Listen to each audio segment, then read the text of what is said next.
Cell Academy, Goa's best institute for IIT, JEE and medical exam preparations for class 8 to 12th. State topper for NEET, JEE, BITSAT 2024 are produced by Cell Academy.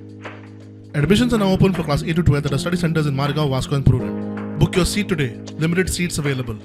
ये धार्मिक आस्था को अगर चोट पहुंची है, जिसने गलती की है, जांच कर ही रही है, एसआईटी बनाई है योगी जी ने, तो जो दोषी हैं उसको सजा मिलनी चाहिए और अगली बार ऐसी गलती ना हो, ऐसा सिस्टम उस समिति ने बनाना चाहिए। वो बार बार आरोप कर रहे हैं कि जो दोषी है बीजेपी के हैं, बीजेपी के गवर्नमेंट के हैं, बीजेपी सरकार में से कुछ मंत्री डायरेक्ट नाम ले रहे हैं मोदी जी का। आप क्या कहना चाहते हैं? नहीं, अब मैं नाम कुछ नहीं, जो दोषी है उसको सजा मिलनी चाहिए। वो बता रहे हैं कि 2021 से लेके राम मंदिर का चंदा लुटाया जा रहा था सरकार को, इसको पूरे बारे में, और आरएसएस को भी इसके बारे में पूरा पता था। क्या कहना चाहते हैं? नहीं, अब जिसको पता था, यानी अगर जिसकी गलती है उसको सजा मिलनी ही चाहिए और ये गलती दोबारा नहीं होना चाहिए। और सामान्य व्यक्ति की श्रद्धा का केंद्र है, तो वो श्रद्धा के ऊपर चोट नहीं पहुंचे। पर श्रद्धा के साथ खिलवाड़ करना अच्छा लगता है? बिल्कुल गलत बात है, बिल्कुल गलत है। जिनने किया है,